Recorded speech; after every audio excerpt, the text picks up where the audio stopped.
प्रिय दर्शकों, आप सभी का स्वागत है हमारे इस चैनल पर। दर्शकों, मैंने अपने कई वीडियो के अंदर आपसे कहा है कि परिवर्तन का समय है, युग परिवर्तन का समय है। और जब वो समय नजदीक आ रहा है तो बहुत सारी घटनाएं हम देख भी रहे हैं। लेकिन एक ऐसा कड़वा सच जिसे हमें समझना भी चाहिए और जिसे हमें पॉजिटिव रूप में लेना भी चाहिए। दर्शकों, जब भी कोई परिवर्तन होता है तो युद्ध अवश्य होता है, कुछ विनाश भी अवश्य होता है। अब यदि साधारणतः हम देखें तो यदि हमें अपने पुराने मकान को बदल करके नया करना है तो वहां भी आपको तोड़फोड़ करनी पड़ेगी। यदि आपको किसी चीज की रिस्ट्रक्चरिंग करनी है तो पुरानी चीज को आपको हटाना पड़ेगा, तभी आप ऐसा कर पाएंगे।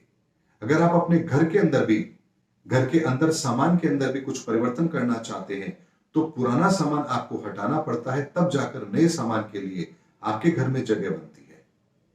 अगर हम बात करें इस संसार के आवागमन की, तो भी आप देखिए कि कुछ लोगों का जन्म होता है तो कुछ लोगों की मृत्यु भी अवश्य होती है। यानी परिवर्तन इस संसार का नियम भी है और इस परिवर्तन के अंदर कुछ नया सृजन भी होता है तो कुछ पुरानी चीज अपने स्थान को छोड़ती भी अवश्य है। ऐसे में जब महापरिवर्तन होने जा रहा है तो युद्ध ना हो, यह संभव ही नहीं है। लेकिन इस बार का जो युद्ध होगा, जो विश्व युद्ध होगा, वो एक नए सृजन के लिए होगा।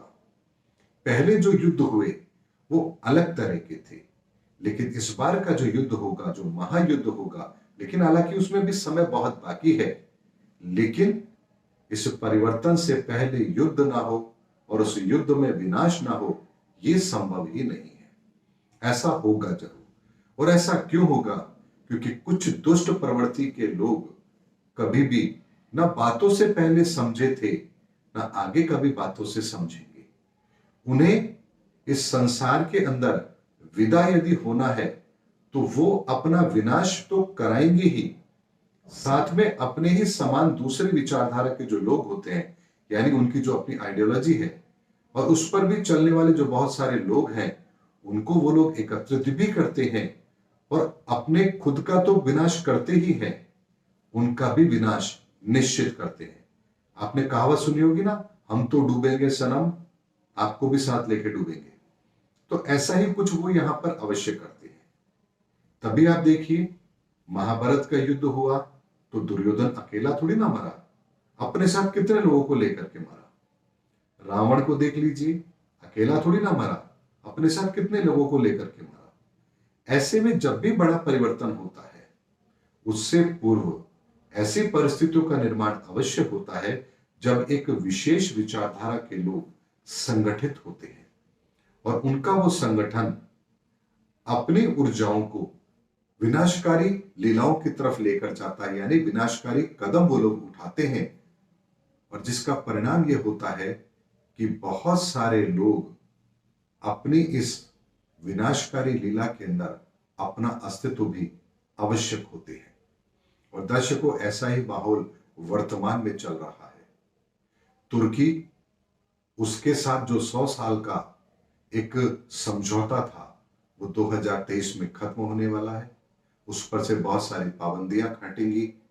ऐसे में वो भी अपनी नई ताकत के साथ में, नई ऊर्जा के साथ में इस विश्व के अंदर अपनी धाक जमाने की कोशिश करेगा। रशिया अपना पुराना बदला लेना चाहता है। यूक्रेन का साथ कुछ देश दे रहे हैं, लेकिन परिस्थिति ये पैदा होती है कि किसका साथ दे किसका ना दे। चाइना अपनी अलग मनमानी कर रहा है। पाकिस्तान है जो इस्लाम के अंदर अपना अलग ही राह अलापता है। यूएई की बात करें तो वो एक नए मॉडर्न तरीके से इस्लाम के अंदर अपने आप को लेकर के आ रहा है, जो एक परिवर्तन का संकेत है। यानी हर तरफ आपको एक परिवर्तन का दौर नजर आ रहा है। भारत की बात करें तो यहां भी एक बहुत बड़ा परिवर्तन विचारों का हो रहा है। ऐसे में जब पूरे विश्व के अंदर परिवर्तन हो रहा है, पुरानी मान्यताएं अपनी बदल रही हैं, तो कुछ लोग तो ऐसे होंगे जिन्हें ये बिल्कुल भी पसंद नहीं आएगा। तो वो क्या करेंगे? वो बैठे बैठे भजन तो करने वाले हैं नहीं, तो अपनी ताकत का प्रयोग वो अवश्य करेंगे। इन परिस्थितियों को बदलने की कोशिश वो अवश्य करेंगे और अपने साथ ऐसे लोगों को भी संगठित करने की कोशिश अवश्य करेंगे ताकि वो अपनी शक्ति का प्रदर्शन दुनिया के सामने कर पाए। लेकिन जब परिवर्तन कुदरत कर रही हो तो फिर किसी की भी नहीं चलती है। फिर वो ना कुदरत राजा देखती है, ना रंक देखती है, न धनवान देखती है, न गरीब देखती है, न ताकतवर देखती है, न निर्बल देखती है, न समय कालखंड के अंदर वो हिंसा देखती है, न अहिंसा देखती है।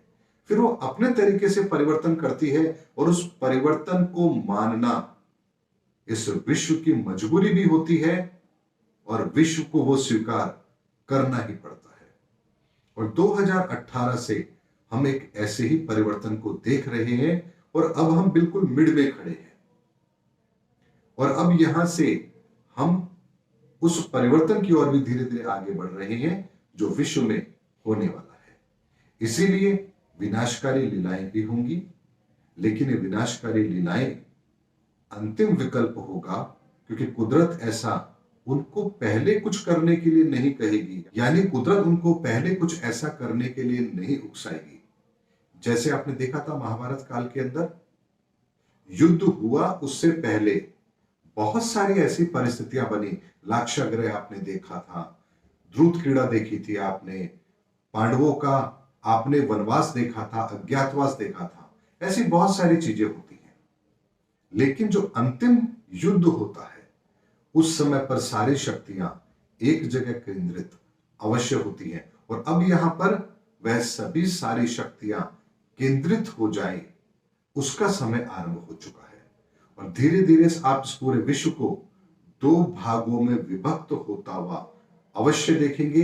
एक वो विचारधारा जो संसार को सृजन की ओर लेकर जाएगी और दूसरी वो विचारधारा जो इस संसार को विनाश की ओर लेकर के जाएगी। और इसी ध्रुवीकरण के अंदर भारत की भूमिका बहुत ही महत्वपूर्ण होगी और भारत एक विश्व शांति के रूप में उभर कर हमारे सामने आएगा। दर्शकों, ग्रहों के आकलन को मैंने बहुत पहले आपको दिया था। समय समय पर मैं आपको अपडेट कराता रहता हूं और निश्चित मानिए भारत का भविष्य स्वर्णिम है। उम्मीद करता हूं दर्शकों मेरा वीडियो आपको जरूर पसंद आया होगा। अगले वीडियो के अंदर आपसे फिर भेंट होगी, तब तक हमारे चैनल पर बने रहिए। जय हिंद, जय भारत।